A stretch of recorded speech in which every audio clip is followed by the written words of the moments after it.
टिहरी गढ़वाल में उत्तराखंड के मुख्यमंत्री पुष्कर सिंह धामी ने primary health centre PHC upgradation की भूमि पूजन में कहा कि आपने देखा होगा अमेरिका की कोई कंपनी है जो सर्वे कर कहती है कि हेट स्पीच देने में उत्तराखंड के मुख्यमंत्री का नाम पूरे देश में पहले नंबर पर है।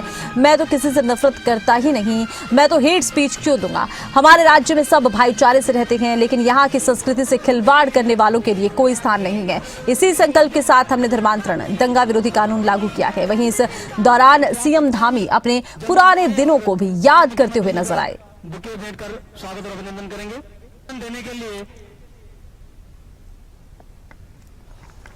करनी पड़ती है, दूर तक जाना पड़ता है, साथ ही उन्हें वहां पर डॉक्टर कम है, आवश्यक दवाएं नहीं है, सुविधाओं का अभाव है, इलाज नहीं मिल पाता है और आपातकालीन सेवा में एम्बुलेंस भी नहीं मिल पाती, पहुंचने में उसको भी काफी देर लग जाती, कठिनाइयों का सामना करना पड़ता है।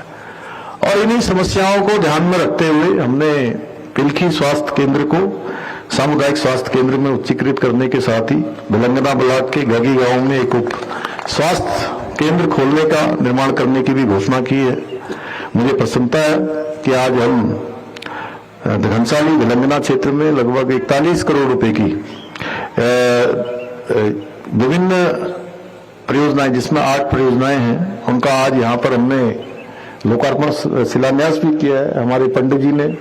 मैं तो उनसे कह रहा था कि आज मैं तो आ ही रहा था, महाराज जी भी साथ में आ गए, तो मैंने इस क्षेत्र के लिए बहुत अच्छा हो गया। तो मैं कहता हूं उनके अन्य कार्यक्रम भी लगे, थोड़ा पंडित जी थोड़ा शॉर्ट में कर दीजिए, जैसे हमने कहा यथाशक्ति कर दीजिए।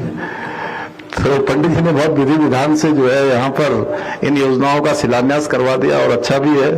हम लोग सब सनातन को मानने वाले, भगवान पर आस्था रखने वाले लोग हैं और विधि विधान से पूजा होती है, विधि विधान से संकल्प भी पंडित जी करवाते हैं।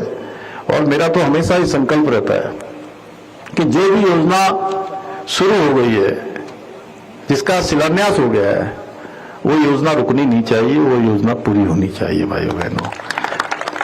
और मुझे पूरा विश्वास है ये सभी काम जो आज यहाँ पर हो रहे हैं, जिनका शिलान्यास हुआ है, इनके प्रारंभ होने से आसपास के सभी लोगों को स्वास्थ्य सेवाएं निकट ही उपलब्ध हो पाएंगी, उनको आसानी से समय पर उपचार मिल सकेगा।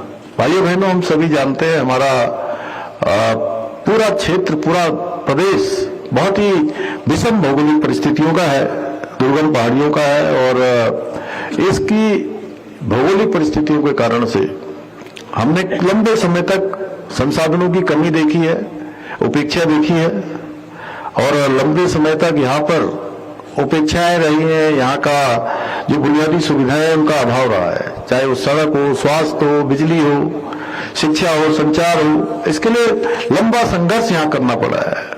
और जब किसी माँ को रात में अंधेरे में बीमार बच्चे को लेकर अपने घर से दूर जाना पड़ता है, पहाड़ से नीचे उतरना पड़ता है, तो विकास का कमी का दर्द अधिक महसूस होता है और हम उसी पीड़ा को समाप्त करने का आज प्रयास कर रहे हैं। मैंने भी इन सबको बहुत नजदीक से देखा है और मैं जब आ रहा था, मैं सोच रहा था कि मैं बहुत बचपन की बात बताऊं आपको। मुझे लगता है कि मेरी उम्र 4 या 5 साल की रही होगी। मेरी माँ का मायका लगभग 12 घंटे चलने के बाद पैदल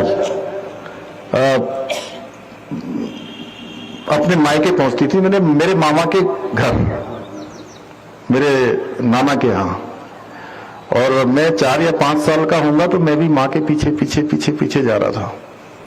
तो एक जगह पर छोटा सा गधेरा जैसा आया, तो माँ ने, चूंकि माँ अब 70-72 साल की हैं, तो उस समय उनकी उम्र रही होगी लगभग 20-22 साल, तो उन्होंने कूद मारी, एक पत्थर से दूसरे पत्थर में गई और मैंने भी पीछे पीछे मैंने भी कूद मार दी।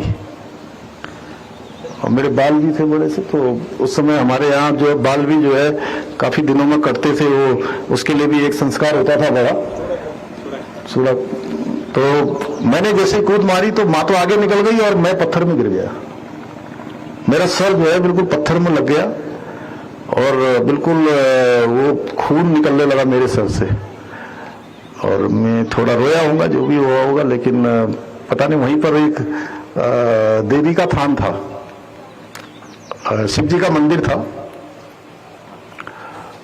थोड़ा खून निकला मेरा और मुझे ध्यान नहीं है। फिर मेरी माँ ने अपनी धोती फाड़ी और धोती से ही मेरा सर बांध दिया। मेरा निशान आज तक भी है मेरे सर